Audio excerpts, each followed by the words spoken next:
1, 2, 3, 4, 5. Welcome back to the TMCJ podcast. We're on episode 70. 70. Indeed. It's been so long. Oh god, Blue's dying. We're 10 seconds into the podcast. Episode 70, this is the death one. We made it this long, and now Blue must commit seppuku. Oh my god. And if you're wondering why the audio sounds a bit weird, Blue is recording from a remote location, off in the wilderness. Yeah, I've also got a cold, as you can probably tell. But yeah. Go on. Yeah, no, I was going to say, you have a bit of a story to start us off with today. Yeah, well, I'm in Bristol at the moment, which is why everything's fucked. On the way down here, this is another classic Blue bus etiquette talks, Okay. which I seem to have an inordinate amount of things to tell people off for on the bus. And so, yeah, so I was on the way over, and like 2 rows in front of me on the left side was a lady who was like talking to herself. So I assumed that she had like a kind of one of those earpieces in or something where you can talk to people without like hands. Bluetooth headset, yeah. Yeah. And I wasn't listening to what she was saying, although I heard the odd word because it was like, "You're on a fucking bus," Yeah. right? And it sounded like she was like telling off a child or something. She was like, I haven't shouted at you, I haven't said a particular word to you. And I was like, okay, whatever. A bit weird, but okay. And 2 rows in front of me on the right side, or 3 rows in front of me on the right side, was like a teenage dude playing music. And it wasn't super loud music. And I didn't even notice the music at first, okay? About 5 minutes in, I'm like, hang on a second. Why does she keep glancing around the bus? Like, the woman on the left. And It turned out she was, like, glaring fucking daggers at the guy that had his music playing. And at that point, I noticed that the music was playing. And she was saying stuff like, when the coroner finds me, it'll be premeditated murder. And the fuck? And do you know how much damage you're doing to my ears by playing music within 10 feet of me, and I could get like 10 million pounds of compensation for this damage, and what the fuck? I'm gonna fucking murder you many, many times over, and I hope that you get suicidal tendencies after I'm done with you, kind of thing. This is just a conversation happening on the bus. Was the person playing the music even aware she was saying this stuff? Like, well, I think he did pick up on it, because he turned the music up a lot louder. Okay, so alternate explanation. It's like, God, what the fuck is that crazy person talking about? Let me just crank my music up so I don't have to listen to this shit. Right? No, like it was being very fucking obvious. Like she was staring at him and speaking in a particular tone, and at some points getting quite loud. And just constant stream of threats. At one point, she looked around and saw that I was kind of watching the whole affair, and then I suddenly became a character in the drama that she was creating in her head. Oh god, it was just... This is fucking England. You don't talk to people, let alone send them death threats on the bus. Oh, she was fucking crazy. I don't know. It's one of those things, like, you do see stuff like that here too, like people just wandering around talking to themselves. But that is very different, having somebody pointedly talking to themselves at someone else. Yeah, I was thinking to myself afterwards. I was like, is there some kind of form of Tourette's where you pick a person and swear at them? Help, but like say what you're thinking out loud and just. Yeah, I wonder if there is something like. I mean, there's all kinds of weird stuff that can go wrong with your brain. So, But I'm nigh on certain that. I mean, if anyone asks anyone else, oh, sorry, can you just turn your music down a little bit? It's just I try to do something or listen to something on my own. Certain the guy would have fucking turned the music down. yeah. But like, what the fuck? What's wrong with you? Some people like. I mean, that's something people do in general. They let stuff build up and build up and build up, and then they snap. I wonder if it's something like that. Just maybe. I don't know. Anyway, I was glad to get off the bus before those two, before there was like a fucking fist fight. I wonder if the fist fight would have had a soundtrack. For reference, from up till the point where I got off the bus, she had been like talking to herself for about half an hour. Like, this wasn't a 5-minute bus journey. She had been there spewing death threats for half a fucking hour. You know what? She forgot to bring a book, right? Needed something to do on the bus ride. Oh my god. And this is why I don't take public transport.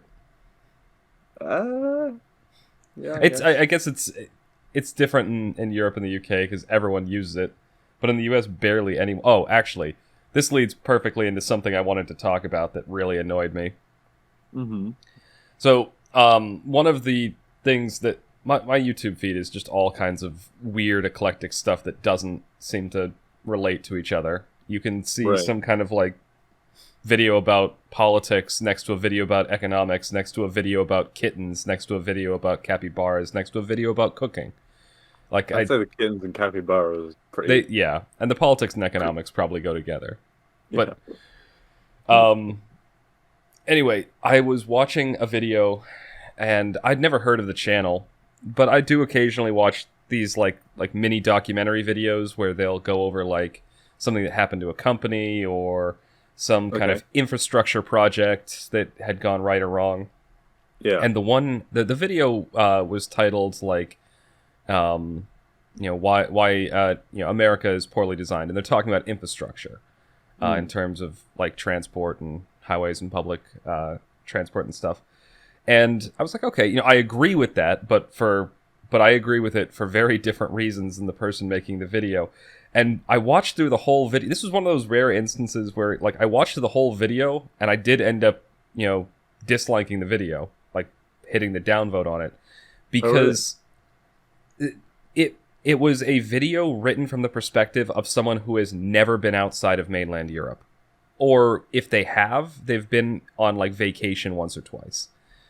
And what I've found, and I've seen this before, is there's a fundamental misunderstanding that a lot of continental Europeans have, especially city-dwelling continental Europeans have, for the scale of the US. Like, all of continental Europe could fit inside the US, like, several times over. And there's similar populations between the US and all of Europe. So, like, his major argument was, like, we have too many parking lots, and why do people drive so much, and you should take the bus more, and they should invest in more trains, and blah, blah, blah, blah, blah, get a high-speed rail network for the US. Right. And those all sound nice, and they would be great ideas in Europe. But in the US, we're way too dispersed. You can get, like, a really good public transport system in a city, but the problem is... Yeah. Most people in the US don't stay in cities. Like, most people either live in the suburbs or out in the countryside. There are city dwellers. Like, that sort of system would work really well in New York or in downtown Boston. Well, you want one... so if you imagine cities are like folders, and folders go within folders, right? Yeah. So you want very basic things just connecting each folder up to one another, but like only one thing between a city, and then within that city there's fucking tons of shit that you can get around that city in. Is it? Most cities in the US are designed that way. Not designed, but they do work that way. But he was pointing out cities like Houston which is in Texas, and Yeah. just pointing out from the skyline, it's like they're look at all of these parking lots everywhere and stuff like that, and it's something like the city has 1.5 parking spots per person or something like that. I don't remember the exact numbers, but the crux of the argument was that we have too many parking lots and too many parking spaces and too many cars. And he kept comparing it to Amsterdam, which is a big biking city, and they have dedicated bike lanes, and they have practically no parking spots because no one drives there and stuff. And it's like, yes. But I imagine in Texas, probably people have more than one car each anyway. They do, but they'll have like a truck, and then they'll have an everyday car kind of thing. But the thing is, not a lot of people live in Houston, so you have to drive to places, and that's kind of the point to be made here, because we do have like a train network that goes all over the U.S. and it's a piece of shit.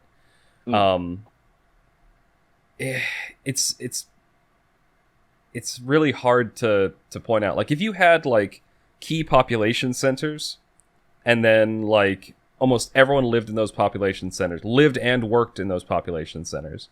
And then you could kind of design it to have like a rail network or a bus network or like a really good high-speed train to go from one location to another. Japan does this because everyone's either in Tokyo or needs to get to some very specific locations. And so they're able to do like one high-speed track, and it's cost-effective because people use that a lot and it'll pay for itself. In the US, you can't do that because there's about 18 different directions that high-speed network is going to need to go to. So it just gets prohibitively expensive. I see. I don't know. It got under my... Because I'm thinking about public transport, and you're talking about the bus. My first thought, again, being an American, is, why were you on the bus? And but it's because here, buses are things used by convicts and school children. Those two exclusive things. Yeah. No. When the bus drivers get into training, they're like, okay, are you going to be driving children or criminals? Sometimes criminal children. I'm being hyperbolic, but it is very... People don't really use public transport here nearly to the extent that they do in other parts of the world. And part of that is down to the fact that our infrastructure is designed for cars. And part of that... Yeah, go on. Several of our cities have... basically, you get charged more if you drive down certain roads. Yeah, with congestion charges. Yeah. And... I don't know. Like, America's got an entirely different way of laying out roads to begin with. Like, you have the the grid lines, the square grids, right? Only if from the Mississippi River west we do. Okay. From the Mississippi River east, our cities kind of grew up organically around the whole 13 colonies. So Boston... Right, like we did. Yeah, Boston's not like that. Boston is just like... It's the same chaotic hodgepodge you see in a lot of European cities. But you're right. In most of the U.S., if you go like probably 3/4 of the country, yes, exactly that. They're laid out in grid lines. Yeah, no. I wouldn't want to... Honestly, that's probably one of the bigger turn-offs about America, is that, everything takes 10 times the time to get to places. Yeah. A lot more spread out, yeah. That is something that it is kind of cool. Going to Europe, you can kind of like walk to exactly where you needed to go. Everything was in that kind of short distance. Yeah. Yeah, I don't have a car because I don't need one at the moment. No, that's something that's and I think that's reflected a lot in the way that culturally things are. Because in the U.S., like you need to get a car when you're still a teenager. Yeah, I mean, a lot of people do when they're here. But because I think England takes a lot after America with everything they do, as we talked about previously in more negative connotations. And yeah, I think everyone you hit 16 or whatever I don't even know what the driving age is in England. And yeah, everyone's just like, all right, now I need to get a car so I can be free from my parents. Hmm. Um, yeah. Yeah, here it's you need to get a car because otherwise you're not going to be able to get to a job, or you need to catch a ride everywhere. Because even like my town was pretty small and but spread out. Like I lived very close to the school, and if I wanted to walk to school, it was like a 15, 20-minute walk. So when I got a car, it was easier to drive there. That was What you actually need is the Fly HM. Fly HM. Oh Yeah. right, yeah, Pokemon. Sorry, took a second for that to click. I was like, is he gonna get it with HM? Yeah, no, I got it. The other thing I was like, it's different. You can see this in the states that are more spread out too. Like my mother grew up in Iowa, and you can get your driver permit when you're 14 there. But it's a farming state. Everything is like 10 miles apart.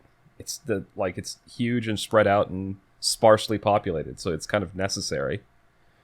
Would you trust if they were to be invented, teleporters? No, No? no. You don't trust them not to just atomize you and No, I'm of the opinion. So this is one of those old philosophical questions to transition into something else, or to another topic. Is that in Star Trek they have the beaming technology, right? yeah. Where they step on the pad, they get atomized and then teleported down to a location and then reintegrated. There's a philosophical question that a lot of people bring up: is the person who left from the ship the same person that appears on the ground, or does the machine kill them and then bring them back like an exact copy of them down on the ground? Yeah. And I'm personally of the opinion that yes, it kills them and then puts them on the ground. So I would never use a teleporter because, in my opinion, you're getting killed on that thing, and then but getting like an exact copy of you that's not you is appearing on the ground. It would certainly bring up a heated discussion over whether like the body has a soul or not, because you can't exactly recreate the soul theoretically. That's true, and it's one of the I think the few ways that you could test something like that scientifically, because if Because it's not a physical thing. yeah, it does the body that appear on the ground still function as a human being, or is it just a body when it comes back? But no, I would never use teleportation technology if it existed. What if it was cheaper than air flight? I like flying. Oh, okay. Then air flight becomes a luxury. It's basically like I'm taking the sky cruise. Yeah, so it means it'll cost twice as much.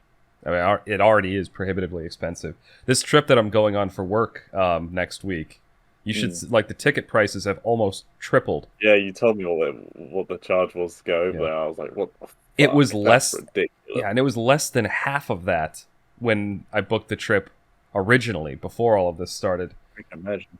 Yeah. I mean, luckily I'm not paying for it. It's a work trip, but Oh yeah. but yeah, no, it's pretty obnoxious. And I think I figured this out. Speaking of travel, I think that because of like tons of people canceling and rescheduling trips and whatnot, there are new regulations in place to require airlines to be more lenient in refunding tickets. So every ticket now is refundable. So like if I were to, in let's say 2017, if I were to book like just a normal ticket to go to the UK, it would be like, depending on the airline and the time of year, it'd be like say $900, right? Right. But if I were to book a fully refundable ticket, it would be like $1,500. So I think now they've gotten a lot more expensive, partially because travel has gotten more expensive. Not as many people are doing it, but also partially because I think they're requiring the tickets to be more lenient and more refundable. So the airlines have to cover that overhead. A theory. I have no idea if it's true or not. But I've been on a plane uh, twice in my life, I think, and that's about it. God, yeah. I went from being on them. I think I'd only been on them a few times for most of my life, and then I got this job. And I think in 2019, I flew something like 5 or 6 times that year. Yeah. It was ridiculous. And now it's been a year and a half, and going again. Fun. Um, you good to move on? Yeah. Or is there anything else? No. Just me complaining about public transport and planes, and it was Thanksgiving this week. Well, actually, yeah, we should probably talk about. Or do you want to save that for the third part? Yeah, we can talk about it on the third part. Yeah. I've been playing a game which I cannot claim. What's the word? Mastery. I wasn't the one who discovered it. It was in fact Vampy. Mm. She was like, "There's this game on the Switch that looks like a lot of fun," and I was like, suspicious, because it's on the Switch, and the Switch games cost on average £50. Yeah. Which is just fucking extortion. But Nintendo doesn't have to lower the prices to get people to buy them. That's why. No, because it's kids that buy them, and kids don't give a fuck about how much something costs. No. A game called Garden Story. And you play as a grape who is the defender of his village. It's a lot like... Oh, fuck. I've forgotten what the game was. Shit, what was it? I mean, it gives me kind of Digimon World vibes, a bit. A little bit. And kind of Stardew Valley-esque. Okay, yeah. I didn't actually finish the price thing. Price? It's like £16, which for a Switch game... Yeah, it's pretty good. It's amazing. Yeah. And yeah, it's, classic cute pixel graphics. There's a bunch of vegetables and fruits and like frogs and shit that talk to you. It's a bit Zelda-y, although with less combat. That being said, I came across the first boss earlier today and almost died to it. Don't get me wrong, I did one-shot it, but I did run out of health potions. Yeah, it's pretty intense. When you were describing it, like, I was not picturing this as the type of game that would have a boss fight. Yeah. I mean, it's very suited to children and people who are not looking for a super hardcore time. And then you come to this boss. You get the feeling this boss is meant to be... This boss is a lot tougher than all the other mobs in the game. Like, at the beginning, none of the mobs even attack you until you attack them. Yeah. But yeah, it's I can't wait to see Alicia try and fight it, because she freaks out about everything. She's not a fighter. But no, it was a lot of fun. It was cheap. If you're looking for a good Switch game without breaking your bank, I highly recommend it. I'm on like the second village of 4 now. I just got to it. Yeah, so I've been playing that. Trying to think the Switch games. The only Switch game because you're right about the price. Most of them, even years after they come out, are still near full price. I think I bought Mario Odyssey 3 years after it came out, and it was still like $50. Odyssey. What was Odyssey again? I played it. It was the one for the Switch. It was the big Mario game for the Switch. Was it the hat one? Yeah, the one where he throws the hat around. Oh, okay, no, I haven't played that one. Yeah. It's a lot of fun. It was actually, I haven't played, like, the last main Mario release that I played was Mario 64, for the N64. Right. Everyone always goes back to the Mario 64. I played Mario Sunshine for the GameCube, but I had only rented it. I didn't actually own the game, so I never beat it. But I never played Mario Galaxy. on the Switch. So I'm assuming you're talking about the Switch game, right? Yeah, Odyssey. Yeah. Well, I mean, okay, so on the Switch, there's like a game which includes Mario 64, Mario Sunshine, and Mario Oh, Galaxy. What? I did not know. I may need to buy that. Yeah, I told Alicia to get it, and she's completed Galaxy. Um, because we started playing that on the Wii Hmm. before we had the Switch. So she completed that, but I think she's kind of a bit too young to appreciate 64 or Hmm. Sunshine. And Sunshine is fucking nails. Just by the by. Oh, I played it. Crazy. I rented it and I had it for like a week and I played the crap out of it. And Hmm. I know what you mean. Yeah, I had Um, it back on the GameCube, and yeah. I think the first time I played it, I probably got frustrated with it. I came back to it a few years after that, and I don't think I completed it still, but I got a lot further in it. Hmm. Mario Uh, 64. I think I did beat it. So for the yeah. longest time, um, I rented a lot of games when I was a kid because couldn't afford to buy them for a lot of Mm. in a lot of the time.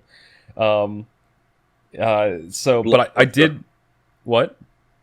Blockbuster Yep, for Blockbuster. rented games. And the thing is, when the next, when the Nintendo 64 was near the end of its life cycle, Blockbuster would sell their old used games that had been played a million times. And that's where I got my copy of Mario 64. I bought the one I'd been renting for like a year, or for a few years, for like, Nice. I think when I actually bought the used cartridge, it was like $15, which was great. And Mm. I still have that. It's back in my parents' place, but I beat that game, but it took me years to beat it.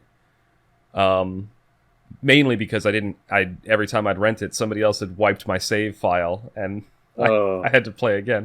Well, because it was there's like three save files. Why would you? Oh, maybe in fact, probably the Blockbuster just automatically wipes no, because files. Probably. I did rent games that had other people's saves on it. But because there were only Oh, three, and there were probably like a dozen people renting it, like anytime somebody else got there, if their save wasn't there, they'd wipe a new one and then start over. okay. Or play on it because it's not as or you could play on somebody else's save. I did that a couple times when I rented a game. Yeah, really. Yeah. I think we had that when we got Civ 2. I think there was someone else's save on it. I could wrong. I don't know. That was a long time ago. Yeah. Oh, that's the cheapest Switch game I've found yet is Civilization 5. I got that for $10. Yeah, I think I did as well. In fact, I think I got it and I told you to get it, didn't I?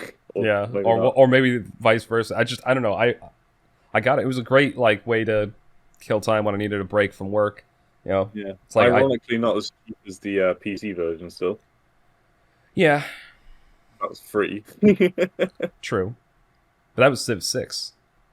Oh, we're talking about Civ 5. Mm. Oh, okay. No, I haven't got Civ 5 on Switch. We got Civ 6 on Maybe Switch. I do have Civ 6. I don't know. It's got a V in there. Two of them, in fact. I don't know what I'm saying. Two Yeah. CIV.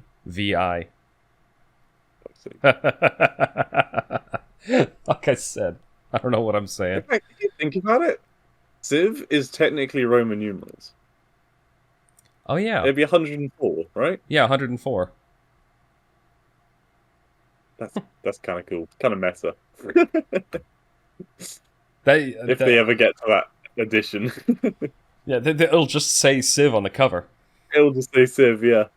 Hopefully, Everyone's like, what? somebody like some marketing person is smart enough to do that. But I doubt I'm it because certain they if I work. could work that out, then I doubt it. If somebody yeah. works in marketing, they're not that smart. Ooh. I'm sure they're great people. In fact, apart from I think the O and the N, is civilization the whole word? Would that actually be a number? Mm, civilization. Z. Oh, Z. Yeah, Yeah, the Z's not going to be one. that'd be really cool. If it just turned out to be a giant string of numbers and it was Yeah. meant something, that'd be so cool. Um, This is one just other. Welcome, everybody, to the Rain Man podcast, where we try to find numbers in everything. The Illuminati. They're in civilization. They back in Gandhi.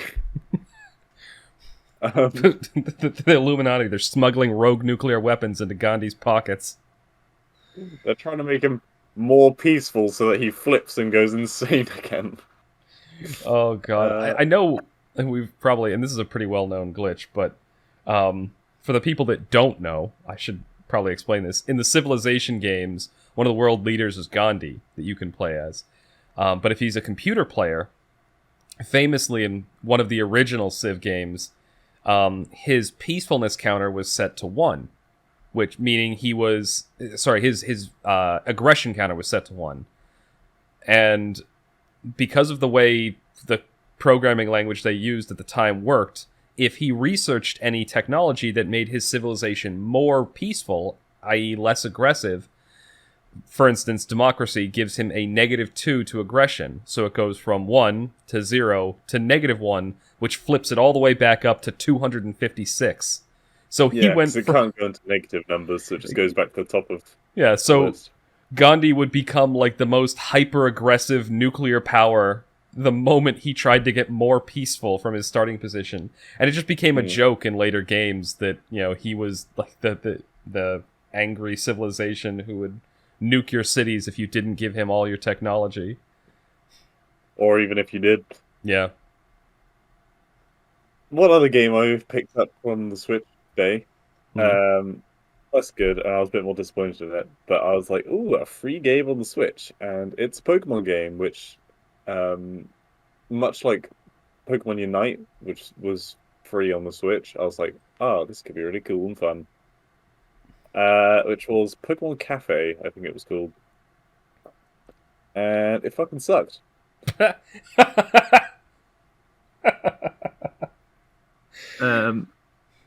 I thought you were going to say the new Pokemon Snap. Is that out yet? It's been out for ages. No, there's a new one. Yeah, on the Switch.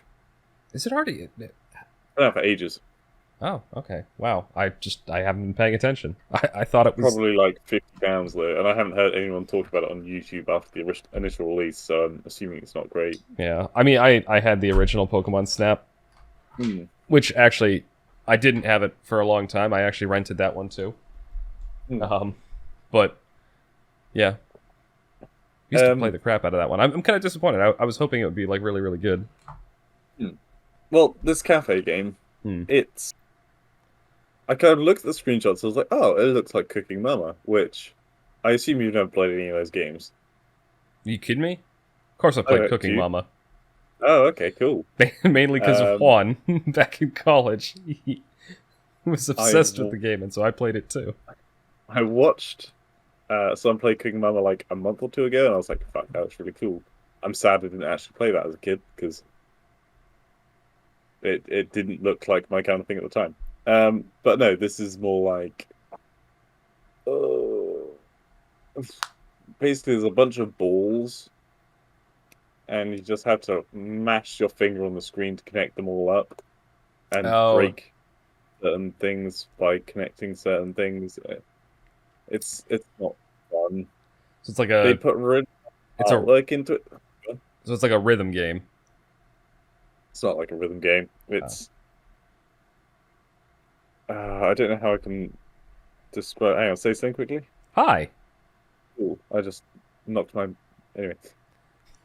I don't know how to describe it. It's like they've done a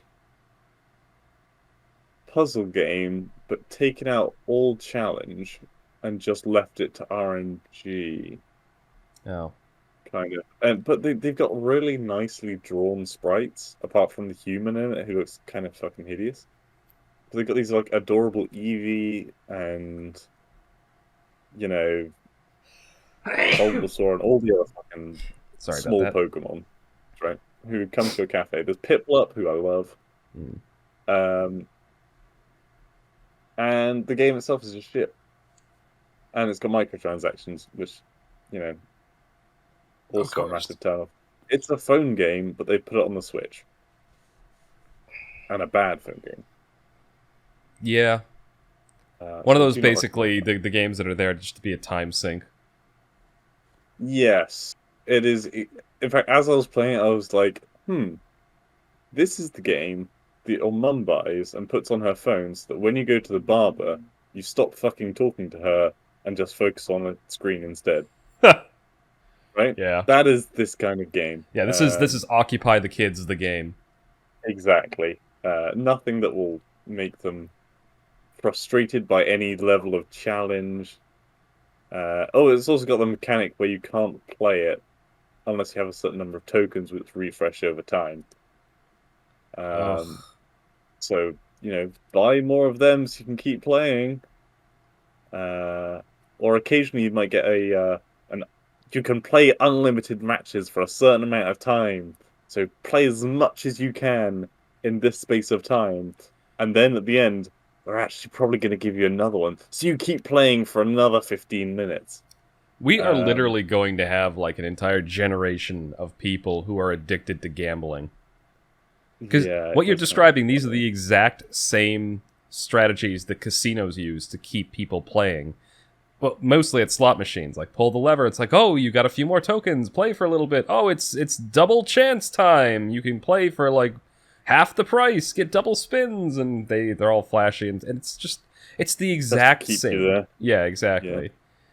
It's the reason why casinos give you free booze, because they want you to just get lulled into a trance, and, like, here, we'll bring you some food and drinks, just keep pulling that lever. Yeah, you don't want to waste that food. You don't want to waste that beautiful drink. You want to sit there and finish it, and maybe while you're doing that, you can do a couple of hands. Yeah. Yeah, no, it does feel chaos game, so I'm probably going to install that one. Do not recommend that one. Bad Pokemon. Bad! I don't know what else did I see. So it's Black Friday at the moment. Yeah. Or those sales. Which is why I was on the store. And there really aren't many games that are worth picking up. And the ones that are, which are on offer, are like 10-20% off, and so they're still like £40. So honestly, Nintendo, just that they've barely got a sale on. Don't worry about it. Don't even think it's a thing. Yeah. I got to take a perusal through the Steam logs. I actually, that was what I did yesterday. Was great either. I made my Christmas list, like, to try and I know every year I keep adding people to it because I forget some of the most obvious people. Well, that was the reason I asked you about Stellaris the other day, is because I saw that was on offer, quite a bit off, and it is a pretty good game. But I know it's a good game because I know a lot of people talk about it. I'm just like, is it my kind of game? You need to be in a very particular kind of mood. Like, you have to be in the mood to sit down for a few hours and play a strategy game. And it's not the kind of game you're going to finish in one sitting. Like, you start up a game, you build up your empire, and then you play, like, maybe an hour or two every other day, and you might finish it in a month. Like, it's a very long-paced game, but it's also very complex and detailed, and the empires are very customizable. Like, I played through it, and it was during, like, one of my kicks where I was getting really into, like, the Warhammer lore, and so I made the Imperium. You see, and you can they have a high level of customization. You can choose what your society is like and everything. It's very detailed, it's very long, and it's very complex, but if that's an interesting kind of strategy game, it is fun. I think they've just released a couple of new races or something, because I was watching a Yogscast stream where they were Lewis and Ben were putting in charge of the syndicate or something, so like some mafia-esque civilization, and there was another civilization which were like a hive mind plant people controlled by this other guy. There were the dwarves controlled by these two other people, and they would have like they would jump into their Discord call, have like a business talk with them basically, and like that's how it would go. It'd be like Civilization with more politics. And I was like, man, that's really fucking cool. I love it. And then I thought to myself, actually, That's nothing to do with the game, though. Yeah, sometimes it's one of the old adages, like, anything can be fun if you do it with friends. Like, if you're good enough friends with, like, good enough friends can have fun, like, throwing a stick at each other. Like, you can have fun with pretty much anything. So even, like, the shittiest games can be a lot of fun if you're playing around with them. I mean, hell, we've had fun with games on the YouTube channel that I would have never played. Yeah. Oh my god. Or enjoyed, actually. Anyway. But now that I've said that out loud, I'm trying to think of one. Yeah.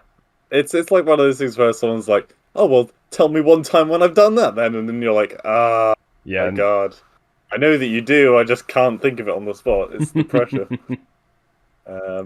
Alright. Any final thoughts, or are we ready to move on to media? Very final thing about the Switch. While I was perusing, there was a X-rated game, which I was very surprised to see. On the Switch? I thought the Switch, yes. And it was 18. It was... I can't remember the name of it now. But, like... So much so that, like, on the page that I was looking at on it, everything was black barred out all over the fucking screenshots of the game. I was like, fuck, this why would you make a porn game on the Switch? The Switch is for children. I don't know. I usually take my Switch with me when I'm traveling, because it's a good thing to do in an airport. But you're not going to be jacking off in an airport. Oh, well, yeah, but I'm not... Yeah, sorry, I should clarify. I'm playing, like, actual games, not that. I just say it does not belong on the Switch. Who the fuck would make a game like that for the Switch? It's a Pokemon game, and it stars Ash's mom. We're not talking about Pokemon Eevee. Oh my god. Alright, well, on that very interesting revelation, let's end segment 1. This is going to be the end of segment 1 of the TMCJ podcast. Thank you all for listening, and you will hear us again momentarily for segment 2.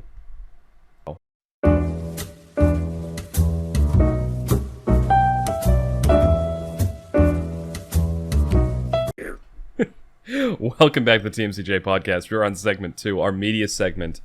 And because it was Thanksgiving this week, we did not have a movie night. But Blue, I understand, has been watching the live-action Cowboy Bebop, which has... I don't know, it's...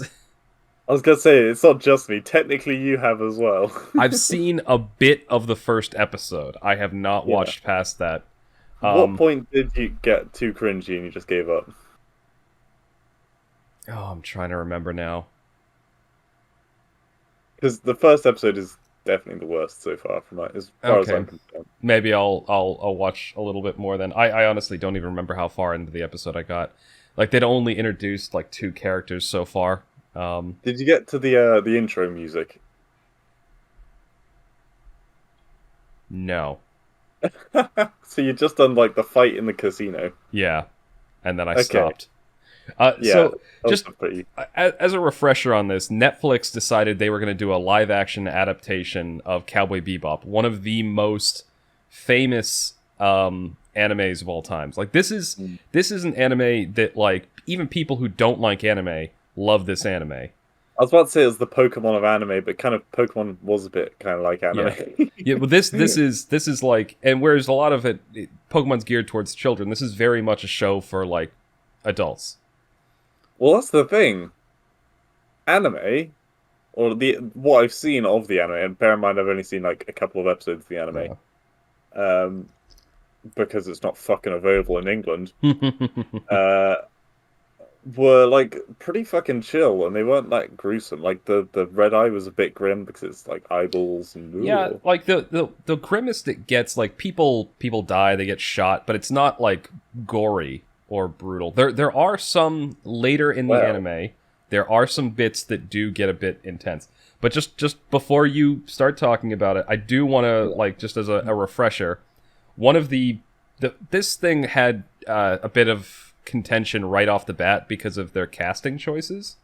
Right. So the only person that they cast like that they chose that I think was cast correctly, and just from looking at the previews of it, like a few weeks back, no, is Jet. Like they race swapped him, but the guy they chose at least has the same build, because he's like this kind of jaded, grizzled old dude who's like, he's seen shit, but he's like, you know, he's retired to do the bounty hunting thing now.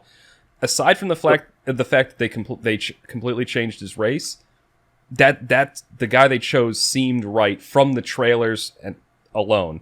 The person they got from Faye, all wrong. The person they got for Spike, sort of okay, but he's way too old. So okay. They got the dog right. It is a corgi. It's fucking adorable. It really is. It's even cuter than in the anime. So I won't waffle on about that. I've said that before. Let me. Okay. Yeah, so you can go.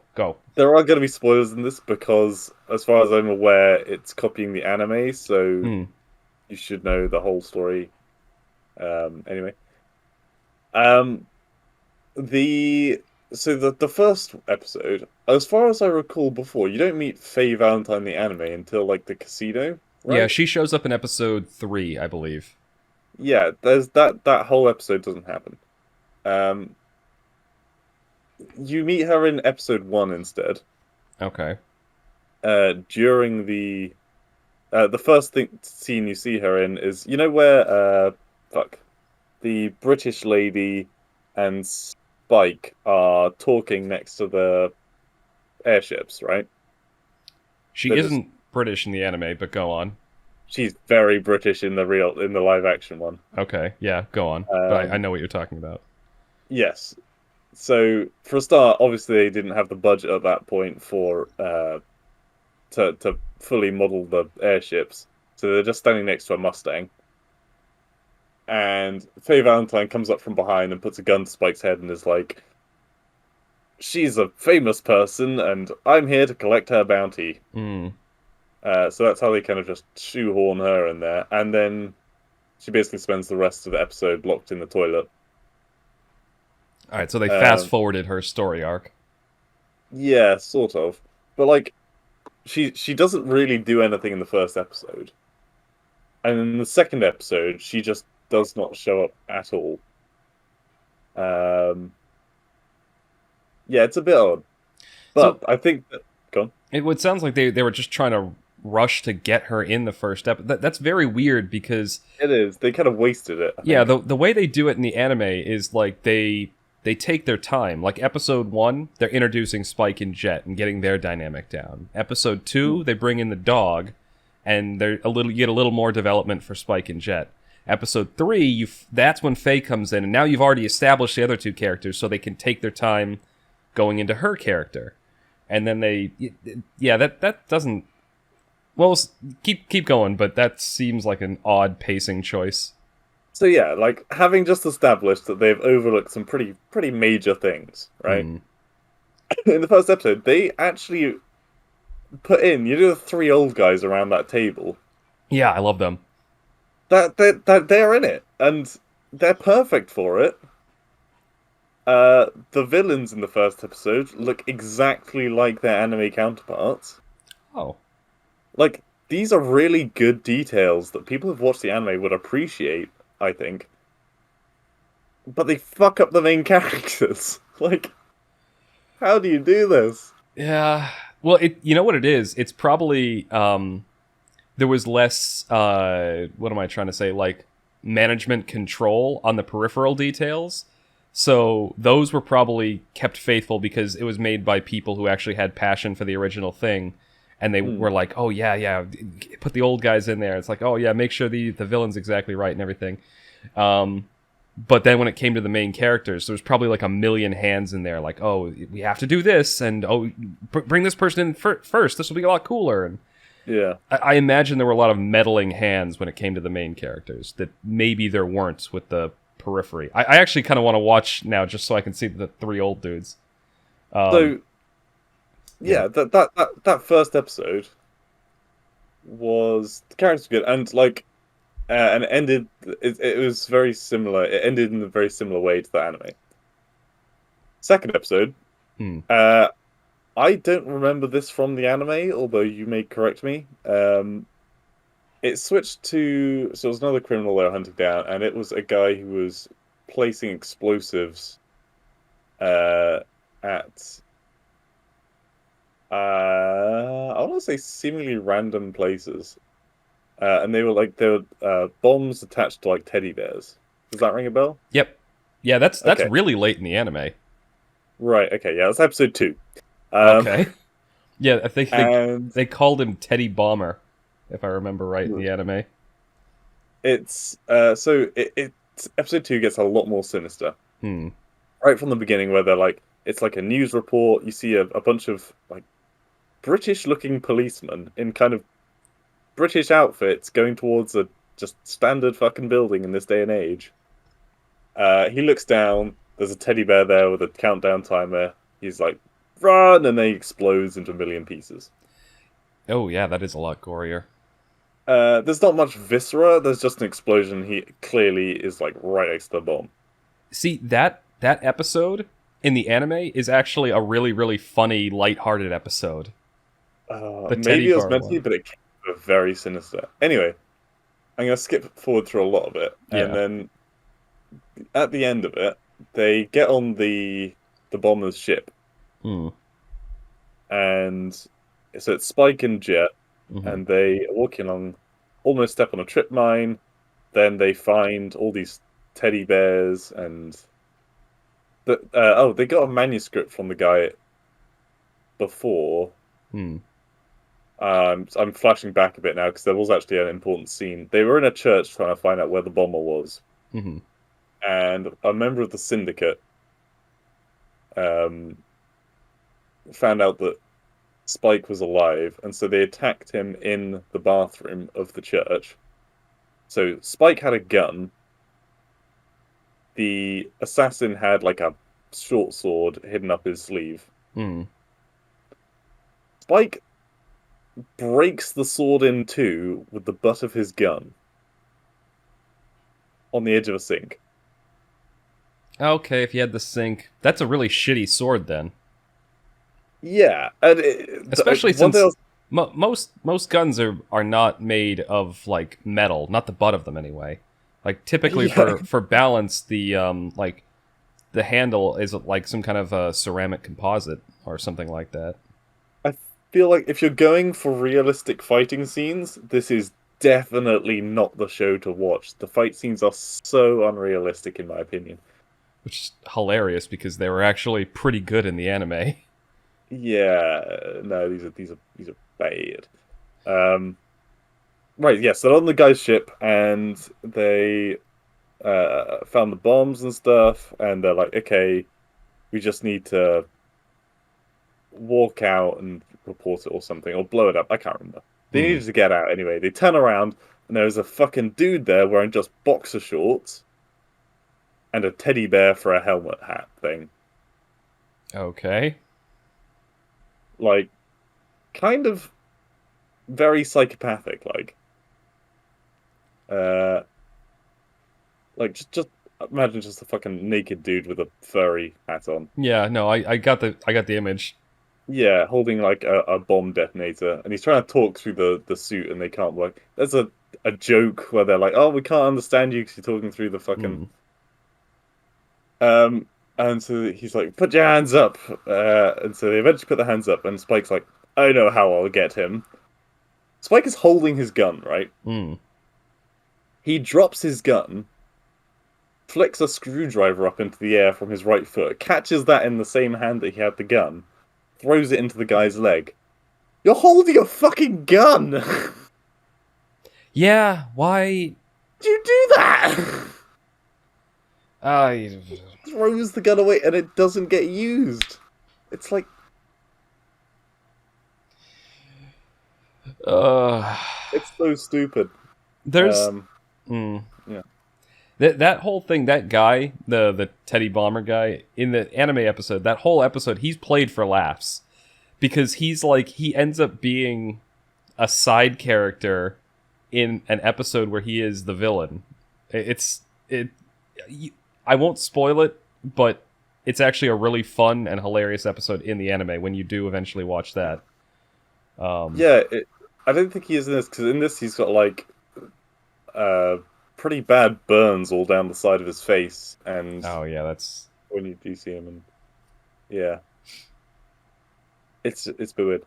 Episode 3, the nudie episode. There is like tits fully exposed in every scene, and more. and yet they couldn't have Faye's character be as hot as she was in the anime. I guess I never grew up watching that, so I don't know how hot she is in the anime. I just don't like Faye's character in general. Yeah, but that's the. I don't like what they did to her in the live action, because she was a much more interesting character, I think, in the anime. Okay. Anyway, but no, go on. So, yeah, boobs but yeah, everywhere. There's a lot of full frontal nudity. There's a lot of BDSM, and there's a dude who's kidnapping people's dogs, which is the Corgi episode. Except it's not at all like the Corgi episode in the anime. He's kidnapping rich people's dogs because his family worked for rich people, and the rich people fired him and his family, and so he's taking revenge by stealing their children, which is their dogs. And then he was gonna like just straight up forever sleep them all. Yeah. But then he's like, I can't do that. They're so cute. I love them. I'm a terrible person. Please arrest me. He drops his gun, and Spike and Jet are about to put the cuffs on when the cops rock up, shoot him in the head, and they're like, oh, you can't collect the bounty now. Sad face. Wow, yeah. The cops are absolute cunts in this, by the way. I don't know if they were in the anime. They aren't, no. They're just like normal police in the anime. Like, the head cop is banging Jet's ex-wife. That ruins one of the there's a really good plot line. Like, there's an episode where they dig deep into Jet's like backstory, right. And like his ex. I don't think they were ever married in the anime, but his ex girlfriend, fiance, whatever. Like it's a heartstring puller. Like, and it's a really good. So that just completely. So now I know they're not going to be able to do that subplot, because that's one of my favorite episodes in the series. So Jet takes the Corgi, yeah, and takes it to his daughter as a birthday present, and she's like, "Oh my god, I love it!" And honestly, this Corgi is so fucking cute. He has a daughter? Yeah. Okay, he doesn't in the anime. With his ex-wife. Yep. And so he gives his daughter the present, and she's like, "Oh my god, I love it!" And then his ex-wife comes in, and she's like, "Where the fuck did you get this? We can't afford to pay the tax for having a dog." And then the new police husband comes in, and he's just a cunt. So Jet keeps the dog with him, and wow, I think that's pretty much it for that episode. Okay, so they fucking ruined Jet's backstory, but go on. And then the final episode that I watched so far is quite a gruesome one. The Valentine is finally back in the story. She was just allowed to go, I guess. I don't know. They didn't really explain it. And she is meeting up with a nerdy dude in like a bank-looking place. Or no, it was a cocktail party or something. I don't know. And she puts a gun to his balls and says, "You'll call up the person who stole my cloning item shit." I don't really fully understand, because they didn't really explain what it was that happened. It seemed like Vey was some kind of clone or some experiment or something. Well, after what you told me about Jet, I can't really say, but that's not... So, she's not a clone in the anime, but she does have a bit of a, let's say, a medical situation. She was given like a number, like I don't know, some kind of birthing or rebirthing or something, and someone else took Yeah. her shit. Do you mind if I can? Do you mind if I spoil her backstory for you from the anime? Yeah, that's fine. Okay, so in the anime, what happened was she comes down with some kind of terminal disease like 50 or 60 years ago, and they have cryogenics developed. So what they do is they freeze her until they have a treatment for it. But in the meantime, a ton of stuff has changed. They thaw her, bring her out, and she can't remember anything about her previous life at all. And so she comes out not knowing who she is, stuffed with massive debt because They take her memories. Is that it? They didn't take them in the anime. She just didn't have them. It was a side effect of the freezing. So her backstory, it makes her more of like understandable why she is the way she is in the anime, because she is deeply, deeply in debt because of the medical bills. She has no idea who she is or like anything about her past life and no personal connections. Yeah. And so she kind of becomes that sort of wily schemer and con artist to basically survive in this new world that she knows nothing about. So that's her backstory in the anime. So in this, she was threatening a dude that was basically woke her up early and then gave someone else her memories, I think. So she was trying to get them back by threatening him, and then while this is happening, Peter walks into the party, and they're like, "You killed a bunch of animals while putting what's the word when you colonize a planet? You need to terraform. Terraform. You terraformed a planet, and it killed a fuck ton of animals. This is the gas that you used." And then she was going to throw it at the dude that Faye was talking to, but it got knocked out of hand and hit the person who they were trying to threaten, basically blackmail. And, like, when I say she turned into a tree, I don't mean, like, her skin gradually became, like, darker and turned into, turned wooden or anything. I mean, like, a whole bunch of sharp wooden tendrils slowly emerged from underneath her skin in all over her body, trailing blood. Oh my god, I know what episode this is in the anime, and it's actually quite a good episode in the anime. Faye isn't in this episode, by the way. Okay. Well, except a little bit near the end, and right. it's similar, that there's an endangered species, but it's an endangered species. It's also like a food delicacy, and so they want to have people stop doing that. And they do have a thing that transforms them into something else, but it's a retrovirus that, edits human DNA to turn you from a human into an ape, which that's a lot more believable because there's only like a 2% difference in ape and human DNA. So in theory, you could do that. You do it with some kind of crazy medical technology we don't have yet, but at least in concept, it's possible.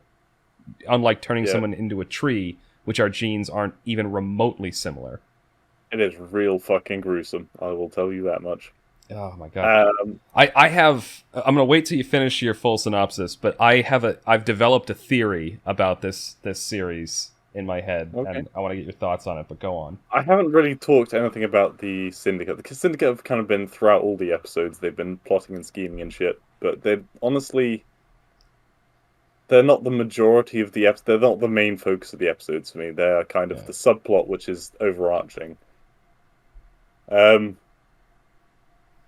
You see Vicious and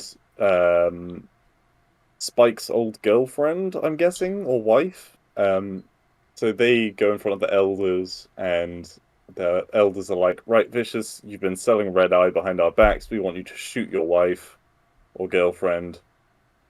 He pulls the trigger, it clicks, there's no bullets in there, and they're like, "Okay, now don't you fuck with us again. That was the thing that happened. Is that roughly in line with what happened in the anime? No.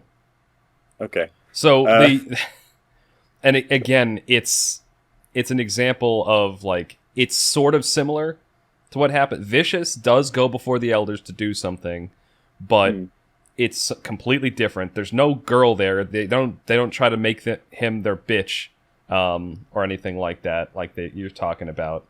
And there is a girl that is in both his and Spike's past, but she doesn't show up in the series until near the end.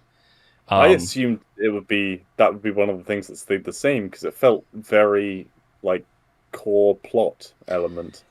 It is so I don't.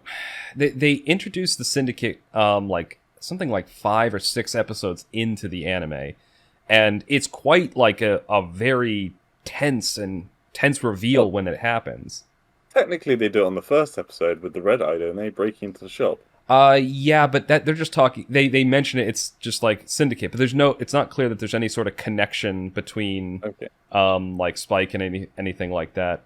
And the Red Eye doesn't come up. Vicious isn't selling Red Eye. Like he's not like a petty drug dealer. He's quite high up in the Syndicate in the anime. That leads me to question something else because in one of the episodes I just watched, Vicious is like talking to the girlfriend wife, and he's like, "We're gonna renege on the elders, and we're gonna kill them all." I'm guessing that's not in the anime. No, he's not a comic book like pantomime villain in the anime where he's like, "This is my evil plan." No, he's a lot more subtle and threatening and vicious in the anime. But finish. He does come over as a bit of a knockoff Witcher. Yeah, finish your plot synopsis because I want to lay out this theory and get your thoughts on it. Sorry, so the Plant Peter episode. The Faye Valentine steals the corgi and either wants to eat it or sell it on.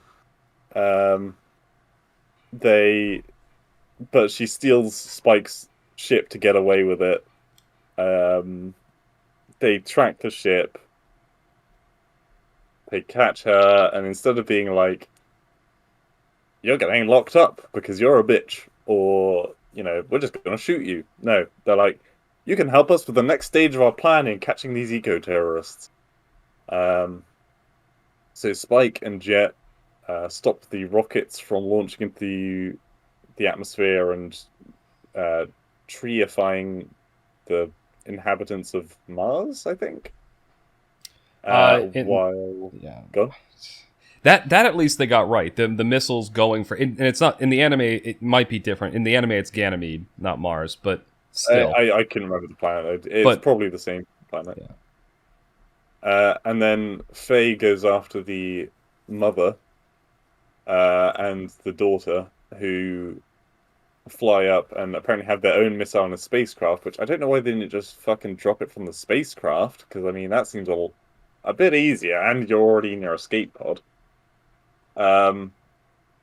And Faye, to stop the missile, which is already going straight for Jet and Spike, she rams the missile with her ship.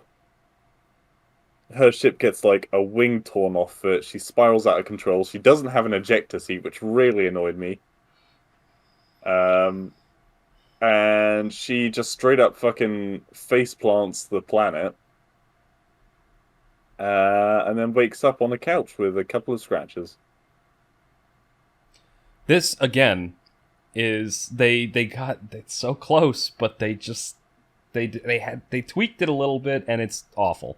So first of all, that whole ending sequence that does happen in the anime episode. Faye does end up helping them, but they don't like decide, "Oh, hey, you can help us," and tell her that. No, she's handcuffed in a toilet, and she breaks out, gets her own ship, and shoots the shit out of the hangar to get out, and then basically forces her way into helping. She broke out of the toilet in episode 1, so they couldn't repeat that one. They couldn't repeat the gag. Yeah, they already used it up. All right. Here's my theory. I was hopeful at the beginning of your plot synopsis, and the more you talked about it, the more annoyed I became. Annoyed because it differed from the anime, not annoyed because of the content. Maybe. I wouldn't care if it differed well, or if it made improvements. But from what I'm hearing, and from the plot points you're describing, it was somebody who had watched the original anime and thought, I can write it better. And they can't. It was somebody took the original content, some talentless hack decided, hey, I can do a better job than this thing that has been a classic for like 20-something years. And they rewrote things, and they changed stuff around, and they tried to make an improvement, and they just made like a weird abomination wearing a Cowboy Bebop skin suit. I do intend to watch a few episodes now just to confirm my theory with my own eyes, but everything, it's like that episode you described it crystallized it for me, because that plot, in its broad strokes, it's near identical to an episode that actually occurs in the anime, but they changed a few things. Like they changed the monkey retrovirus to a plant thing, which doesn't make as much sense. They took the they took the Faye getting away and forcing her way into helping them, and changed it to them just letting her help them, which makes less sense. They took the thing and they said that you killed these animals when you terraformed the planet, which makes no sense. The whole plot point is that they're an endangered species that were nearly hunted to extinction, and then they... Sorry, go on. With the terraforming thing, they were throwing a lot of facts quite quickly. I might have got something wrong about that, but they were pissed off at the people who were terraforming the planet. And that's kind of... I assume that they, with the gas, were killing all the local wildlife when they're making the trees. That's my assumption. Yeah, so Ganymede has no local wildlife because it's a frozen rock. So terraforming would make it habitable. That's why I was... But even if it was Mars, Mars also has no local wildlife because it's a barren red planet right now. Yeah, I think it was Ganymede. Honestly, that is ringing some bells now. But they talk about Mars a lot in the series. Yeah, Mars does come up quite a bit because I think it's where Spike's originally from. Yeah, they say that several times that he was born there. And the other thing that I can see why maybe they did it to try and hook people in earlier, but they bring up they seem to have their pacing all screwed up.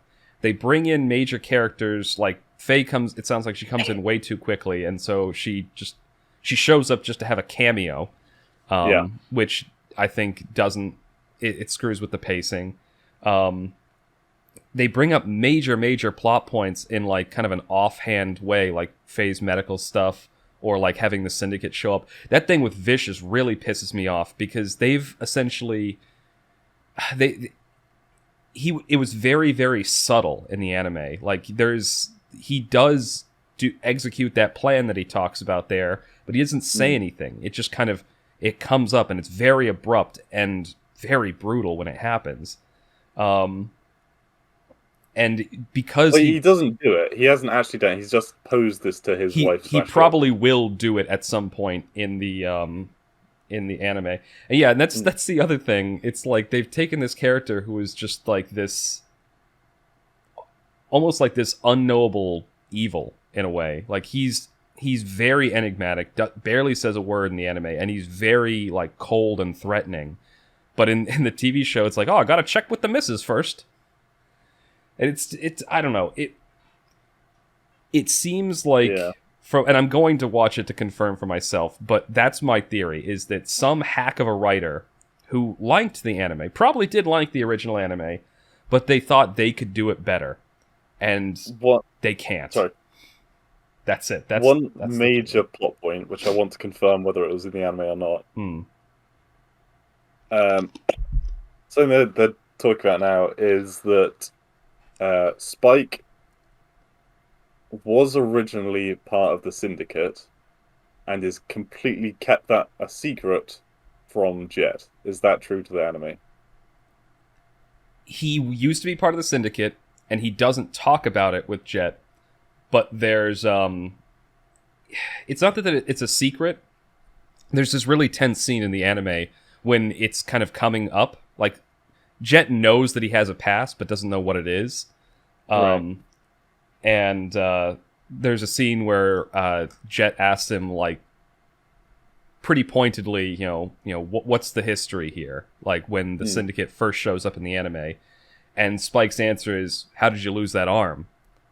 And the point is the point of the unspoken thing in that conversation is that, I don't ask you about that. You haven't asked me about this. We both got a pass. And so he hasn't told up until that point in the anime, he hasn't told him about it. But it's not like he was actively keeping the secret. Right. Why do you ask? In the anime, what's it like? Because it seems like a really major plot point that I hadn't mentioned yet, and I was curious whether they'd gone that far over the rails, but it seems like they kept it pretty the same. Yeah, that's something that I'm like from your description, it sounds like they're keeping the broad strokes the same, but they're fucking with the pacing. They're fucking with the way like the nuances are all wrong. It's like when you like go doing a waltz, right? It's really it's moving around a room with another person. There's a difference between doing that well and, spastically moving around the floor. Like they're both moving around the room, but one is actually done well and looks pretty and elegant, and the other one is just not pleasant to look at, potentially. And so that's it feels like they're trying to tell a story with all of the same major points, but they're doing it in a less coherent and elegant way. Yeah, they're making a cake, but with the ingredients in all the wrong order. Yeah. Why can't I put the eggs in after I put it in the oven? Yeah. Oh god, I do want to watch it, and I think I'm going to watch it, if only so that I can have a more affirmed. Yeah. And I don't want to go in there thinking that it's definitely going to be shit. I will say that very first scene, which sounds like the only thing that you watched, the fight that was all just a fighting scene, and the fighting scenes are bad. That's one of the things that turned me off with that right off the bat. I started watching it and I was like, I can't deal with this. Because even though they're a bit over the top, like the fighting scenes in the anime are all actually pretty realistic and grounded, which is weird for an anime. In that scene, right, when everything's getting sucked out into space, right? Jet hops over a bar and just lands on his feet when there's a vacuum. I mean, guy's just that badass. He makes his own gravity. Yeah, exactly. He just decides when he wants to stand up. And oh god, yeah, that was a really bad scene. But yeah, I do want to watch it, and I just it's disappointing because I'll say this again, for the first few like minutes of your description, like that would probably when you were going through episode 1 and 2, I was like, okay, there's a few flaws here, but I have hope. And by the end, I was just bitter and angry, like usual. Even if it's bad, guys, at least episode 3 has lots of tits. It'll keep me watching for that long. I have hope for full frontal nudity. Yeah. What time are we at, by the way? We're at 36 minutes, so we're actually... This is a good place to end segment 2, with disappointment and bitterness. Disappointment and tits. Oh, that's true. What the tits are the hope. If everything else is in the anime, as long as it's got a good set of tits. Do you know what the worst thing is about it though? What? Because it's a brothel that it's set at, and the reason there is because it can like change their people's faces to make them look like more beautiful, and they'd put like a jammer on at one point, and so all the prostitutes, like their faces go back to being like these like 60-year-old grandmother. Oh god. Like, oh. Oh god. It's only for like 2 scenes or something. Yeah. I now more than anything now I really want you to see the anime. Yeah. So before we start this segment, I told guys that I'm gonna watch the live action and then watch the anime, so that supposedly I'll have the better content after, so I'll enjoy this now while it is, and I'll enjoy the anime for it being better. Yeah, yeah. You'll just when you watch the anime, pay close attention to like the pacing and the character interactions and stuff. Because from what you're describing, it sounds like really what they're fucking up the hardest is, well, the moment to moment. Characters. Yeah, that's true actually. Anyway, everything else is great. All right, let's end it there. So this is going to be the end of segment 2 of the TMCJ podcast. Thank you all for listening, and you will hear us again momentarily for segment 3.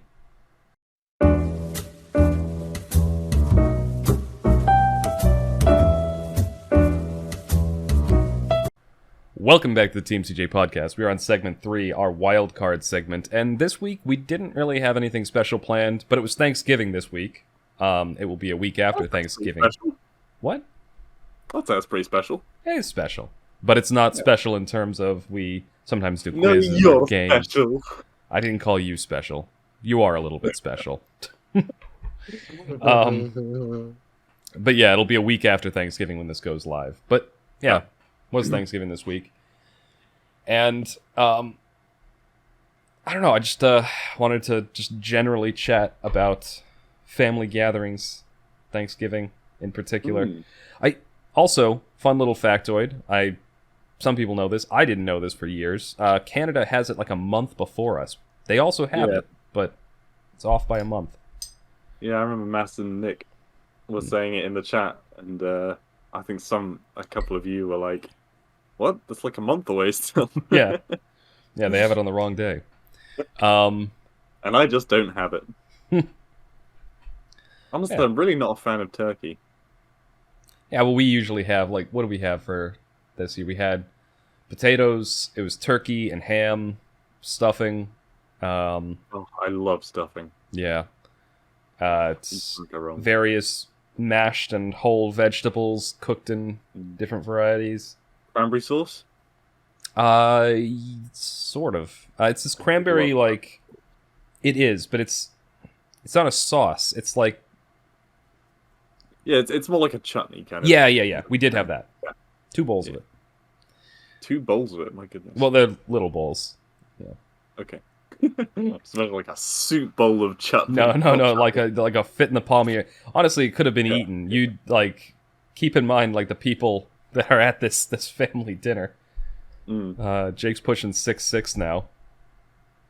Jesus. Which actually, how tall are you? Are you what 6'5"? Again, I haven't measured myself in like probably 7 years now. Yeah. So for last time I checked, I was like 6'5". Yeah, just remembering the first time I like stepped out of my car and met you, I was like, Jesus. And I looked down and I still couldn't see you. Oh man. It was like Shadow of the Colossus. Was slowly climbing up my leg to try and to stab him in the back of the neck. We got completely off topic right off the bat. But I don't know. I really like these sorts of family gatherings and holidays. Yeah. You see a lot of like memes and stuff going around now about like people stepping on eggshells because they don't want to talk about politics or anything like that around family and stuff. Yeah, I hear it's kind of a politicsy discussing. Not really. I mean, at least it isn't in my family. Like, people will just talk about random shit that's going on around like stuff people are doing for work. Just like general chatter. I could be wrong, but I think your family are generally politically aligned. Nope, not at all. Okay. I know that mine certainly isn't. Yeah, no, not at all. Yeah. Honestly, I think a lot of my political views have come from being around you for too long. Maybe. Yeah. Been a bad influence or a good influence, depending. Well, yeah, a political influence it's neither good nor bad. Yeah.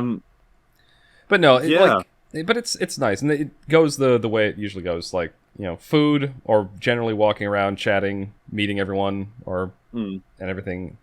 and then food, and then watching football or going outside and doing stuff. Yeah, beers or whiskey? Wine, actually. Oh, football with wine? Well, no, we had wine with dinner. I don't know if my dad and uncle had beer while watching football. Like, I actually went with my cousins, and we went walking. There's a reservoir near my parents' place, so we went walking down there and, got some fresh air. So I only had wine with dinner, and then after everyone left, I had a scotch with my mom, but that was it. But yeah, no, but I guess what I was thinking of when I was bringing up the whole politics thing is, and I've said this before, I think it's one very, very sad thing that you see a lot more these days, is people being perfectly willing to completely, like, sever ties with family and friends over just different opinions or something like that. Yeah, well, you can never really, because, I mean, everything is social media these days. If you leave the country 20 years ago, actually, 20 years maybe a little bit early, so 30 years ago, then it's like, what, you send them a postcard or a letter, and maybe it arrives in a week. Well, what I mean by sever ties is, like, you won't take their calls, you don't have them friended on social media if you use it. What I mean, though, is you can't really escape that stuff, though, because, I mean, even if you do that, you'll be friends with someone who'll be friends with someone else who'll be friends with them, and so you'll still see, like, their picture popping up or their name. Yeah. You won't be. I don't mean, like, completely cut off, but I mean just, like, you don't want to interact with them, and you do everything you can within your power to not interact with them. And I'm seeing more and more people do that, particularly with family, and I think that's sad, because I don't know. I grew up in a very, very tight-knit family. Like we growing up, like, I knew and actively talked to, like, my cousins both in this side of the country and even out in the Midwest as much as was possible back then, because there wasn't social media in the 90s. But we'd go out to visit them sometimes, drive out to Iowa, but yeah, no, it's very. There's nothing. I don't think there's a single thing that anyone in my family could do where I would, like, completely cut ties with them or want to do that, even if I couldn't. Except maybe, like, definitely things that I can imagine, but they're not nice things. Yeah, within reason. Like, maybe if one of them tried to shoot me in the face, maybe then that'd merit it. But I'm just beyond that. Like, beyond, like, some kind of a federal crime. Blue has a visitor in the room. Can I say no? Sorry. Thank you.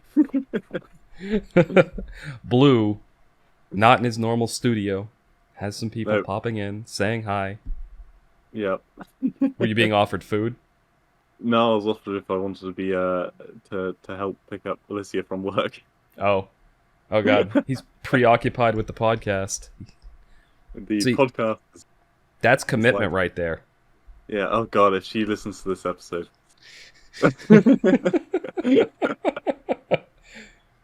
I mean, technically, if you want to pause the recording, you can go get your girlfriend. That's fine. Yeah. So, but that's it, and it was Thanksgiving, all about family. It is actually all. Okay, yeah. Oh, right. Ironic after we just said that. But I like those kinds of family gatherings, and it boggles my mind when people don't. What? What day was it on? It was yesterday. No, 2 days ago now. Yesterday was Black Friday. Yeah. So and Thursday. Now we have Cyber Mondays as well, don't we? Well, yeah, because everyone's trying to... it's basically a sale month now. Yeah. Because you get Black Friday, and then the Cyber Monday, and then, like, Amazon extended it to the whole week, and then you wait another week, and then suddenly it's the pre-Christmas sales, and the last-minute shopping sales, and everything. There was, when I got back yesterday, there was an advert for New World on the TV. For some reason, I don't know why, just the guy at the end, the one who was, like, in stores now kind of person. They had a very heavy Irish accent. I just cracked enough. I don't know why. Oh, Faith and Begorra, it's coming out. Whenever I see the ads for that game, I keep thinking that it's Greedfall, that game that I did a playthrough of a while back. Rings a bell, yeah. But that's the 20th century one. 19th, more 19th century, but it's in like kind of a fantasy version of the world where magic exists. Yeah. But it's essentially like where they found a new world and they're colonizing it. Ironically, new world. But but yeah, this kind of leads into the other thing. Sorry, go on, finish. I saw your face. Well, no, I was about to say, yeah, actually, that's a really bad name because New World is entirely on a single island. Well, I guess it could be like, America, the New World, but like... Again, it's weird because... It's a lot smaller than America. Greedfall, that was their thing. They were going to an island. Is it a sequel to Greedfall? No. No, it isn't. Okay. Because it's the exact same plot. I don't know. It's by Amazon. I don't think Amazon have done any other video games. Okay, yeah. Yeah, I could be wrong. But Amazon's probably just the publisher, or are they actually? Oh well, whatever. What was I going to say? Oh right, the other thing that I wanted to talk about earlier, in media, but took up all the airtime with Cowboy Bebop. Which, don't get me wrong, that was a fun conversation. As much as it made me sad. I watched. Have you seen the movie Shawshank Redemption? Yes. So, I love that film. Yeah, so do I. It's one of my dad's favorite films, and so whenever it's on TV, he watches it. And he's had a DVD copy of it for a while, but hadn't watched it. And so, for his birthday or for Father's Day, for one of those two things, I bought him the Blu-ray collection of The Godfather, which is another movie that he absolutely loves. Yeah. And there's a whole video of me talking to him about it on the YouTube channel. But they didn't have a Blu-ray or DVD player, so I got him that as well for the same holiday. And so I hooked it all up, but he hasn't used it yet. So we decided to set that up and do it. So we watched. For the first time in a long time, I watched the entirety of Shawshank Redemption, like from beginning to end, because I've watched. Andy Dufresne. That's like the only line I remember from it. My favorite scene, and the one that I remember most clearly. That's not going to be the gay one, is it? Oh, God, no. Why would that be it? Okay. I don't know why. That was just when you said that, I was like, he's not going to be talking about the one where the fucking chisel in the side of the neck. Oh, God, no. I blocked that scene from my mind. I blocked... I honestly forgot how bad those scenes were. Like, not bad in terms of badly made, but bad in terms of like, ooh, I don't want to think about that. Yeah. No, but the scene I'm talking about is where they're tarring the roof. Yeah. And like he hears in A Way Out. Yeah, exactly. Well, we made that joke all throughout our playthrough of it. It was like, oh, this happened in Shawshank Redemption. This happened. There should have been a Shawshank Redemption counter at the top of the screen as we played through. But no, the beers you were talking about, right? Yeah, where the guard, he overhears the guard talking about how like he got an inheritance and it's gonna get taxed all the shit, and then the main character, Andy Dufresne, hears about this. He was a former banker and he realizes, oh, there's a way the guy can get it tax free, and so he goes over and asks the guard some questions that piss the guard off, and he's about to throw him off the roof, and he manages to go like, oh no, it's like It's like, because if you trust your wife, there's no reason you can't keep that whole $35,000. And then right before the guy's about to throw him off the roof, he stops. He's like, "What did you say?" And then he offers to do it all for him. He says mostly free of charge. And the guard gives him a look. He's like, "All I'd ask is for 3 beers apiece for me and my coworkers." And the guards are laughing like, coworkers, because they're all convicts and stuff. Yeah, that's a special. Good scene. For anyone who hasn't seen it, and why haven't you uncultured swine, it's a movie about this banker from Maine who he gets sent to prison because it looks like he killed his cheating wife and her lover, and but he didn't. And so he gets put away for 2 life sentences despite that. and it's just him getting by in the prison, and the whole thing is like it follows around this cast of characters. The other main character is Morgan Freeman, who kind of narrates the whole story too, which that adds a lot to it. Morgan Freeman, that voice. Yeah. By the way, interesting fact, which you probably already know: a life sentence in America is different to a life sentence in England. Yeah, it's. I think it's like 40 years it's a here. lot less in America. Yeah, it's 40 years. 40 years? I thought it was like I think 25 or something stupid. Maybe. I thought it was 40. I might be wrong, and it might vary from state to state. Yeah, true. And the other thing, Shawshank Redemption. When I was a kid growing up, I got Shawshank Redemption attached to the film Texas Chainsaw Massacre. What? Those have nothing to do with each other. How? But in my head, that title went with that film. And so I thought it was about this horror, and then one day I watched it and I was like, oh, this isn't a horror, this is a really good film. Yeah. I guess just the word Shawshank, right? Yeah. Sounds like something you'd put in a horror film, right? It does. I mean... It's got the word shank, and Shaw could be another word for doing something horrific to someone's body, I guess. So many things just clicked in my head. So the original... I didn't know this until we watched it at my parents' place this week, because my dad was looking at the back of the box. But apparently it's based on a novel by Stephen King. And I'm not surprised, but I am a little bit. I was about to say that I was about to make a joke. It's like, it's Shawshank sounds like it's from a horror thing because it's a name of somewhere in Maine, and every book that Stephen King writes is set in Maine. And then it clicked, oh, Stephen King wrote this too. That's why it's set in Maine. Like, the joke, as the joke was forming in my head, I'm like, oh. That's not a joke, that's just a fact. That's exactly why it's set in Maine. I think the reason why I thought Shawshank Redemption was linked to Texas Chainsaw Massacre, when I was growing up also, I thought Red Dead Redemption was the zombie Red Dead Redemption.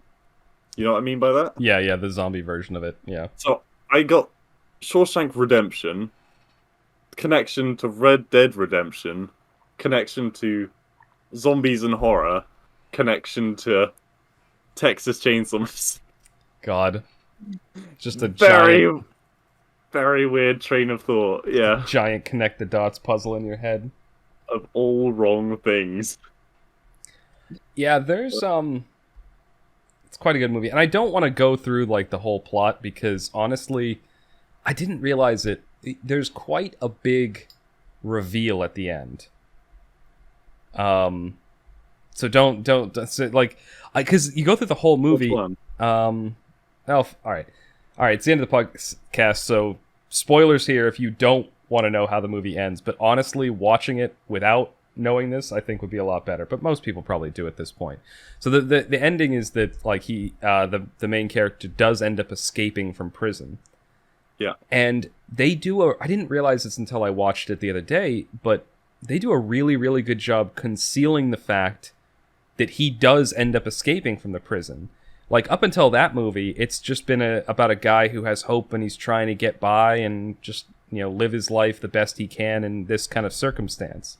Like, he makes friends, he does his best to make life better for the people, like himself included, by, making a library, getting people their high school degrees, helping out with financial advice and stuff like that. And he has to do some shady shit, too, like the warden of the prison is, wheeling and dealing and getting bribes and stuff like that, where the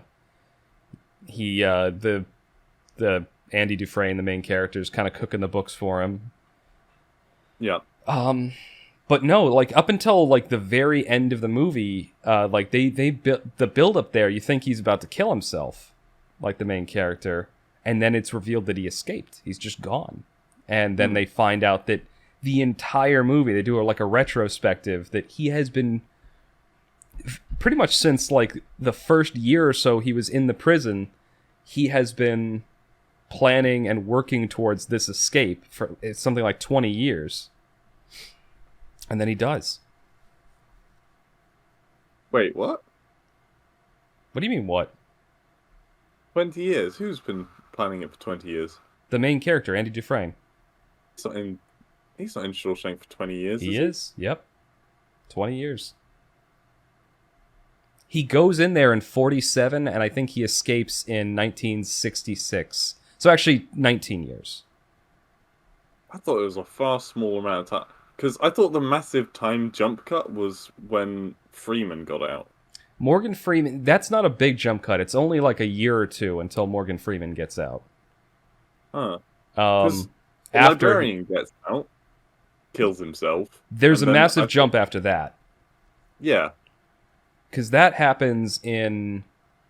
Let's see. So I remember this line. So they said he went in 05, and he'd been in there for 50 years, which means he gets out in 55. And that was the point where, when the jump cut happens, he then has all the chess pieces. Yeah, they kind of... his room is kind of decorated. Yeah, exactly. Because at that point, he started to do stuff for the warden, the whole financial advice and all that. Yeah, there's a few jumps in it, but these are things I'm noticing now because I watched the movie the whole way through, beginning to end, for the first time in a while. And I guess maybe because we've been doing the podcast and we've been doing the movie nights, and I've started to try and... I've been watching movies and playing games with a bit more of an analytical eye. I was picking up on these things. If I was just sitting there watching it for enjoyment, I wouldn't have previously. And so now I'm more like, I know this movie is great, and I've always liked it, but now I'm starting to think, why is this movie great? Like, why do I really like it? And so the fact that they don't really reveal that until the end, and then they show that this entire 19 years has been him meticulously moving towards this one goal of getting out, while at the same time keeping himself busy with all these other hobbies, like the library, helping prisoners get their high school education and stuff like that. Yeah. But yeah, it's a great movie all around, and I really love like the cast of characters that happen, that come in and out. And when they find out that he's actually innocent, the guy's like, wait, he's actually innocent? Like for real innocent? Like, and he's so like, it's like, oh shit. Because that's for those that don't know, that's a running gag throughout the whole movie, is like, the guy's like, it's like, don't you know? Everyone's innocent in here. And he turns to the other guy, he's like, hey, what you in for? And the guy's like, lawyer fucked me. And it's just like this running gag. So like whenever like new guys come in, and they're talking about, oh, they did this crime or that, and the existing guy's like, don't you know? Everyone in here is innocent.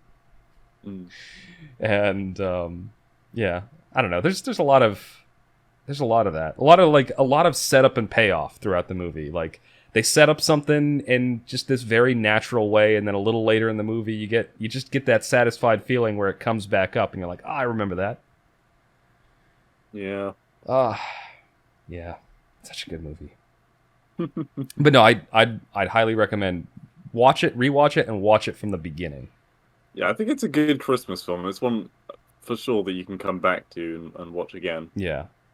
Well, I think I was thinking about that. Like, in terms of Christmas films, right? Right. I don't think they necessarily have to be... This same thing applies to Thanksgiving. A good movie for that is a movie that you can sit with, like, a group of people, like the whole family, and you all sit down and you watch it, and pretty much everyone's going to enjoy it. Like... Yeah. It's like Karate Kid. Like... Yeah, that's a very old movie. It's not got a particular time of year that you need to watch it. It's just something that it's traditional almost. Yeah, and that's when you watch it at Christmas. Yeah, what's the It's a Wonderful Life is the other classic one for Christmas. Die Hard, but of course that is a Christmas film. It's not a Christmas. This is a Christmas Die film. Hard is a Christmas film. Is the pineapple on pizza of food. Sorry, of movies. You're okay with pineapple on pizza. We've discussed this. I'm okay with it, but some people are hardcore that, it absolutely is not a pizza topping. My parents like Hawaiian pizza, which is pineapple and ham. Clearly good diehard fans right there. I can't remember. I did ask this question of both my parents, and I want to say that my dad said it was a Christmas movie. But I maintain that just because something is set at Christmas doesn't make it a Christmas movie. He says ho ho ho, motherfuckers. Okay, fine. But maybe it's because I never... okay. I don't know if this is a movie that you guys watch over there in the UK, but there's a classic Christmas movie in the US that it's one of those things that, like, either your family has, like, watched it and it's like a traditional thing that everyone watches, or it's something that your family didn't watch. And, like, the Christmas movies we watched when I was a kid were, like, Rudolph, the claymation one, like Frosty the Snowman, It's a Wonderful Life, those kind of things. There's a movie called A Christmas Story. And a bunch of my classmates... Not a Christmas Carol. No, A Christmas Story. Yeah. Okay. Not a Christmas Carol I've seen quite a few times, and I really enjoy that. But no, Christmas Story. You can relate. What's with Scrooge? Bah, humbug! No, you're quite giving. So. But A Christmas Story is... And I'm going to describe it in the most disingenuous way possible because I hate this movie. Okay. I never watched it growing up. It was never something my family loved. But apparently a lot of people, at least in New England, like in Massachusetts and whatnot, like this was like a traditional like family Christmas movie that they'd watch. And one year for Christmas, like one of my high school teachers didn't have anything to do. He was grading papers, and we were kind of coming to the end of the year, and so sometimes, like during finals and stuff, the teachers just will give you like a study period or put on a film or something. Yeah. And so he put on A Christmas Story. And a bunch of the kids were like, oh, yeah, we can watch this. I say kids, we were all like 17 at the time. And I watched it, and I was like, this is one of the worst movies I've ever seen. Like, it's not terrible, but here's the plot as described by somebody who didn't like the movie. This whiny little kid gets bullied at school and then goes home, and his parents ask him what he wants for Christmas, and he says he wants a BB gun because it's cool, like all the other boys got one or something like that. I don't remember. Where's this going? And everyone's like, oh, you shoot your eye out if you get it. It's not safe. You're not old enough, blah, blah, blah, blah, blah. And a bunch of random crap happens. He goes around, has Christmas shenanigans with some local kids and friends, and other people are getting toys, and somebody gets pushed on a wagon. And then at the end of the movie, he gets the BB gun from Santa, and then he shoots himself in the face because he fires it at a tin panel, and it ricochets off and hits him in the face. He's wearing glasses, in a goofy way, not yeah, like yeah. It's a goofy way. Yeah, it pings off the board and hits him in the glasses, and something gets in his eye, and he's fine. Like, he's fine. It's just like, it's more like if you get hit, like if somebody throws like a pebble and it beans you in the eye. Yeah. You're fine. You're not blind or anything like that. And that was the only part of the movie I liked, because I hated that kid for the entire movie. I'm like, this obnoxious, stupid little whiny brat. And when he shot himself in the face, I clapped in the classroom. Honestly, when you said everyone at school was mean to him, so he went home and asked for what is essentially a gun, I was like, what's this going, guys? No, yeah, exactly. You couldn't have this story in the modern day, but a BB gun is not like... No. Yeah. I meant, yeah. Yeah, think like an airsoft gun. Like it's... No, I know what a BB gun is. Okay. I didn't know how restrictive... He asked for something that was relating to a weapon. Yeah. That isn't like a super soaker. Super soaker would have made it a lot more wholesome. Yeah, I realized that was probably not the best juxtaposition, but... No, I think it comes down to It doesn't sound like a story. There's a bunch of stuff that happens. So the bulk of the plot is little subplots where he's like little self-contained arcs where he's meeting up with this kid and they get into some shenanigans and they have to resolve that. And then they go to like, I don't know, a shop, and then something happens there and they got to help the guy out or something, and then that resolves. And it all culminates at the end of the movie where he gets the BB gun and accidentally fucking pops himself in the face. And it still makes me laugh. You're disciplined, my dude. I don't like that movie at all. Like, honestly, a kid, I don't know how old this kid is, but kids should not be allowed to have BB guns. He's probably like maybe 10. That's definitely too early, I'd say, because when you're playing airsoft, you 100% need eye protection. Like, that is bare minimum. Yeah. Is if you have like a fucking motorbike helmet on, essentially, because that shit can hurt. It can, but I think that's a product of, we have a very safety obsessed culture now that I don't think existed like even 20, 30 years ago. Like, kids were allowed to run out and just be dumbasses out on their own. Yes and no. There's only a certain amount of damage that a kid can do to itself when playing with like old boards, which might have like nails or something. Yeah. If it's a gun, if it puts it in his mouth and fires, that can do real fucking. We can choke on it, yeah. But honestly, if your kid does that, you've failed as a parent. Yes. But no, what I'm saying is, and maybe this is just me being me, but I think if you've raised your kid right, then you can let them outside and play around and be relatively certain that they're not gonna harm themselves too badly. It's still smack the shit out of them if they're playing in the middle of the road or something. Oh, of course, yeah. Well, it depends on where you are. Like, one of my friends from home, she lives in like a cul-de-sac, so it's way out of the way, and the road is just a loop, and pretty much no one's ever driving on it. And if they are driving on it, they're going like 5 or 10 miles an hour. So you could play out in the road, and people would like draw with chalk out on the road and do stuff like that, and that's fine because there's no through traffic. You wouldn't want to do that like where I lived. Still wouldn't have any. Like I said, maybe I'm just a lot more strict. What I mean is, than you are. What I mean is, you would want to make sure they know, don't go out in the road like when it's like there are cars coming through, look out for cars, or like if it's an active area, like, so I was raised, keep out of the road. And hold on, I just remembered a funny story. So when I was growing up, so my mom ran a daycare and a couple of the people who were like school age, they went to either the high school or the middle school, which was right next to the high school. So we would walk back home because they would stay there after school and their parents would pick them up.